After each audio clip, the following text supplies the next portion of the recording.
नमस्ते दोस्तों, आज हम एक ऐसे देश के बारे में बात करने वाले हैं जो रहस्यों और अजूबों से भरा हुआ है। चीन। क्या आपको पता है कि चीन में एक ऐसा शहर है जहां कोई नहीं रहता, या फिर ये कि आइसक्रीम की खोज चीन में हुई थी। इस वीडियो में हम चीन के 10 अनसुने रहस्यों से पर्दा उठाने वाले हैं, तो तैयार हो जाइए क्योंकि हम आपको चीन के एक अविश्वसनीय सफर पर ले जा रहे हैं। आपने जरूर सुना होगा कि चीन की दीवार, जो दुनिया की सबसे लंबी मानव निर्मित संरचना है, अंतरिक्ष से दिखाई देती है। यह दावा इतना लोकप्रिय है कि इसे कई किताबों, लेखों और यहां तक कि स्कूल की पाठ्य पुस्तकों में भी जगह मिली है। लेकिन क्या यह दावा सच में सही है?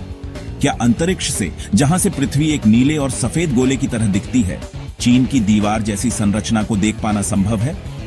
यह सवाल कई लोगों के मन में आता है, लेकिन इसका जवाब थोड़ा चौंकाने वाला है। सच तो यह है कि चीन की दीवार, जो हजारों किलोमीटर लंबी है, अंतरिक्ष से नंगी आंखों से देख पाना लगभग असंभव है।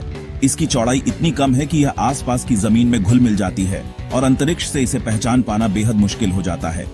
यह दीवार अपने आसपास के प्राकृतिक परिदृश्य में इतनी अच्छी तरह से समाहित हो जाती है कि अंतरिक्ष से इसे देख पाना लगभग नामुमकिन है। यह मिथक तब शुरू हुआ जब लोगों ने कल्पना की कि इतनी विशाल संरचना अंतरिक्ष से दिखाई देनी चाहिए। यह धारणा शायद इस दीवार की भव्यता और इसके ऐतिहासिक महत्व के कारण बनी। लेकिन वास्तविकता यह है कि अंतरिक्ष से पृथ्वी पर केवल बड़े भूभाग जैसे महाद्वीप और महासागर ही स्पष्ट रूप से दिखते हैं। यहां तक कि शहरों की रोशनी भी रात में अंतरिक्ष से देखी जा सकती है, लेकिन चीन की दीवार जैसी पतली संरचनाएं नहीं। तो अगली बार जब कोई आपसे कहे कि चीन की दीवार अंतरिक्ष से दिखाई देती है, तो आप उन्हें इस सच्चाई से अवगत करा सकते हैं। ये एक दिलचस्प मिथक है, लेकिन विज्ञान और वास्तविकता इससे अलग है। क्या आप यकीन करेंगे कि विशाल चीन में, जो भारत से भी बेडीढा है और जिसकी भौगोलिक विविधता इतनी अद्भुत है, सिर्फ एक ही समय क्षेत्र है? जी हां, पूरे देश में केवल बीजिंग समय का पालन किया जाता है। यह निर्णय 1949 में लिया गया था, जब चीन ने अपनी एकता और प्रशासनिक नियंत्रण को मजबूत करने के लिए यह कदम उठाया। चीन पूर्व से पश्चिम तक लगभग 5000 किलोमीटर तक फैला हुआ है और इसमें कई भौगोलिक और सांस्कृतिक विविधताएं हैं। लेकिन 1949 से ही पूरे देश में एक ही समय क्षेत्र लागू है। यह निर्णय उस समय की राजनीतिक और सामाजिक परिस्थितियों को ध्यान में रखकर लिया गया था। हालांकि एक समय क्षेत्र होने के अपने नुकसान भी हैं। पश्चिमी चीन में, जहां सूरज देर से उगता है, लोगों को सुबह अंधेरे में उठना पड़ी दिखता है। ये स्थिति खासकर सर्दियों के महीनों में और भी चुनौतीपूर्ण हो जाती है, जब दिन छोटे होते हैं और सूरज की रोशनी देर से आती है। इसके बावजूद इस एकल समय क्षेत्र ने चीन को एकता और सामंजस्य का प्रतीक बना दिया है। ये देश के नागरिकों को एक साझा पहचान और उद्देश्य का एहसास कराता है। यह प्रणाली चीन के विशाल भूभाग और विविधता के बावजूद एकता को बनाए रखने में सहायक रही है।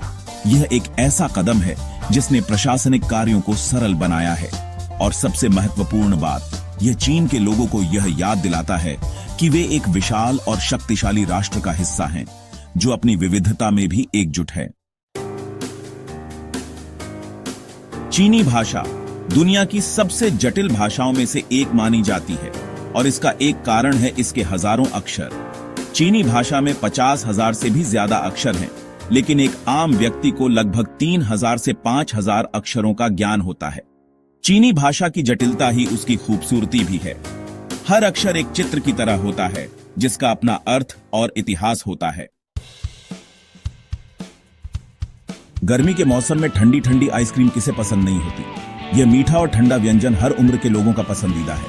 चाहे बच्चों की मुस्कान हो या बड़ों की गर्मी से राहत, आइसक्रीम हर किसी के दिल को खुश कर देती है। लेकिन क्या आप जानते हैं कि यह डेजर्ट सदियों पहले चीन में ईजाद हुई थी? प्राचीन चीन में मिठाई और ठंडे व्यंजनों का एक अनोखा इतिहास है। उस समय के लोग प्राकृतिक सामग्रियों का उपयोग करके स्वादिष्ट व्यंजन तैयार करते थे। लगभग 2000 साल पहले प्राचीन चीन में लोग बर्फ और चावल को मिलाकर एक ठंडा और मीठा व्यंजन बनाते थे। यह व्यंजन न केवल स्वादिष्ट था, बल्कि इसे बनाने की प्रक्रिया भी बेहद दिलचस्प थी। पहाड़ों से लाई गई बर्फ को चावल और शहद के साथ मिलाकर एक अनोखा मिश्रण तैयार किया जाता था।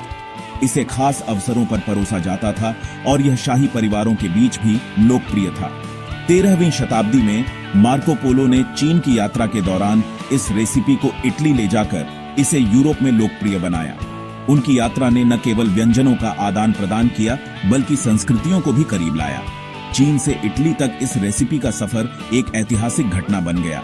तो अगली बार जब आप आइसक्रीम खाएं तो याद रखें कि इसका इतिहास हजारों साल पुराना है और इसका जन्म स्थान चीन है। यह सिर्फ एक मिठाई नहीं बल्कि इतिहास और संस्कृति का एक हिस्सा है। हर चम्मच में छिपी है सदियों पुरानी कहानी जो हमें प्राचीन चीन की रसोई से जोड़ती है। चीन बुलेट ट्रेनों का देश है, जहां दुनिया का सबसे बड़ा और सबसे तेज हाई स्पीड रेल नेटवर्क मौजूद है।